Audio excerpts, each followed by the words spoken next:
एक जंगल में एक लोमड़ी रहा करती थी।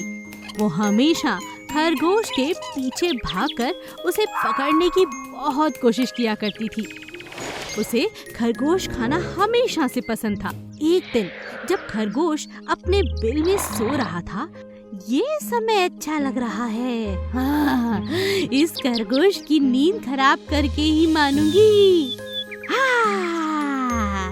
ओ लोमड़ी, भागो भागो भागो, तुम मुझे छोड़ दोगी ना? घबराकर खरगोश बिल से भी बाहर निकल जाता है और बहुत तेजी से भागना शुरू कर देता है। आज तो इस खरगोश को छोड़ने वाली नहीं, आज यही मेरा भोजन होगा। अरे कहाँ जा रहा है? रुक जा, रुकना होगा तुझे। अरे बचाओ, मैं तो आराम से सो रहा था, कहाँ से ये लोमड़ी आ गई? ओ भगवान, मुझे बचा लो इस लोमड़ी से, मेरी जान खतरे में है। कोई भी जानवर दिखाई नहीं दे रहा, क्या हो गया है सबको? आखिर जंगल के बाकी जानवर कहाँ हैं? मुझे और तेज भागना होगा। भागो भागो भागो। खरगोश तेजी से भागता चला जाता है और पीछे मुड़कर देखता भी नहीं। भागते भागते झट से खरगोश कहीं गायब हो गया। लोमड़ी यहाँ वहाँ उसे ढूंढने लगी। कहाँ जा सकता है? आज मेरे हाथ से निकल गया, ऐसा कैसे हो सकता है? बिल के अंदर आराम से सो रहा था, इससे अच्छा मौका अब मुझे कभी नहीं मिलेगा। ये बात तो मुझे हजम ही नहीं होगी। ये खरगोश आज मेरा भोजन है, इसे मैं खाकर रहूंगी। लोमड़ी तिलमिला उठी, वो यहाँ वहाँ खरगोश को ढूंढने लगी। यह सब देखकर एक शिकारी ने लोमड़ी को जब देखा तो उसकी हंसी निकल गई और वो जोर जोर से हंसने लगा।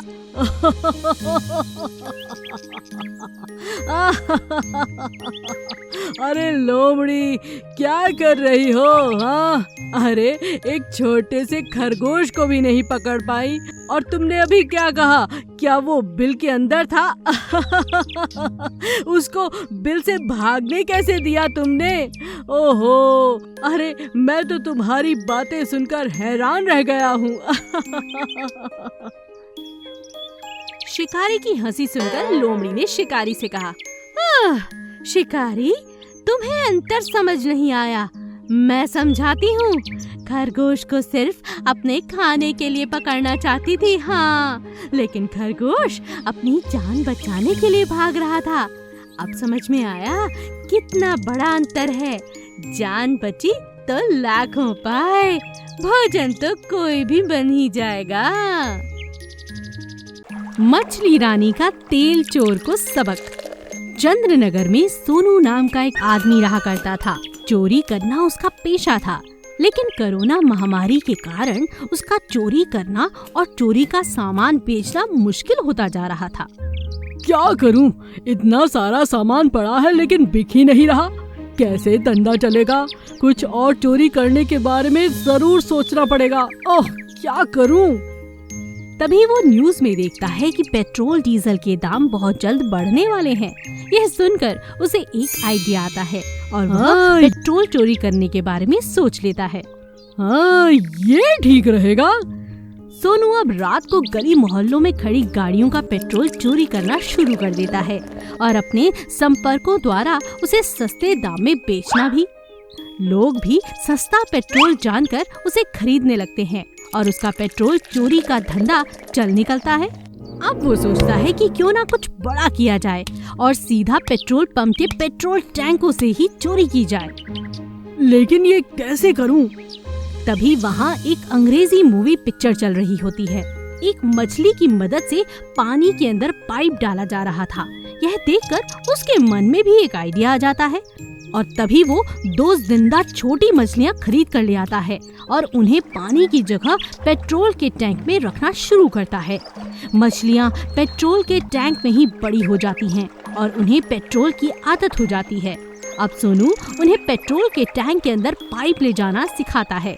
जल्दी ही सोनू मछलियों को सब कुछ सिखा देता है, ट्रेन कर देता है और फिर बड़े बड़े पेट्रोल के स्टोरेज टैंक पर मछलियों को चुपचाप डालकर उस पाइप के जरिए तेल खींचने लगता है।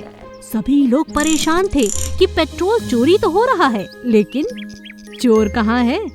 और सोनू से पेट्रोल लेने वाले लोग कुछ नहीं कह पा रहे थे। क्योंकि उन्हें सस्ते में पेट्रोल जो मिल रहा था। इस धंधे में दोनों का बहुत फायदा हो रहा था। लेकिन मछलियाँ पेट्रोल में रहकर बहुत परेशान हो चुकी थी। बहन, मैं तो परेशान हो गई हूँ, पता नहीं अब हमें कब साफ पानी मिलेगा।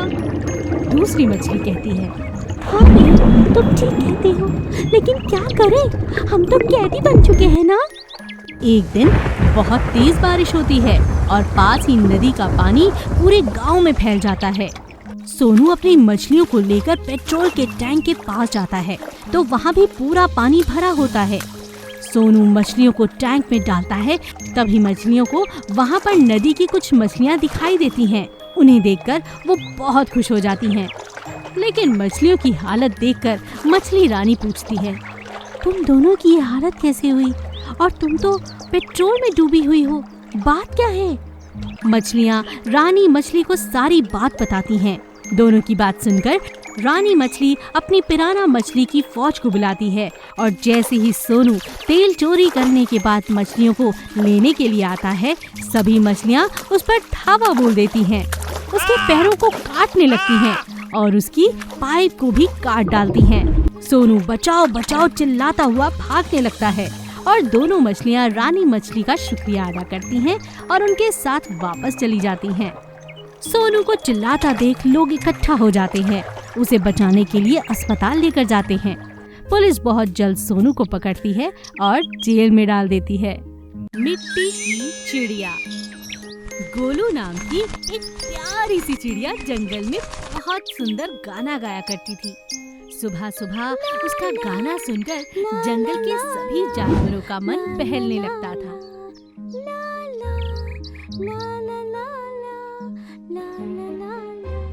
मेरा सुर कितना प्यारा है, मुझे भगवान ने दिया इतना प्यारा सुर, भगवान का शुक्रिया। उसका गाना सुनकर सभी पक्षी बहुत मस्त होकर नाचने गाने लगते थे। हमेशा सबको इस बात से बहुत खुशी मिलती थी, मगर धीरे धीरे सभी की प्रशंसा सुनकर अब गोलू को बहुत घमंड हो चला था। वो हमेशा अपने बारे में अच्छा ही बोलती और किसी को अपने आगे कुछ न समझती। उसका गाना सुनकर लोग खुश तो होते, मगर अब उसकी तारीफें कर करके सब परेशान हो चुके थे, क्योंकि अब गोलू बहुत घमंडी हो चुकी थी। एक दिन जब गोलू आराम से बैठी थी तो खरगोश ने उससे कहा, अरे क्या बात है गोलू, कुछ गुनगुनाओ ना, आज मेरा जन्मदिन है, बहुत मन कर रहा है, कुछ सुनाओ जरा।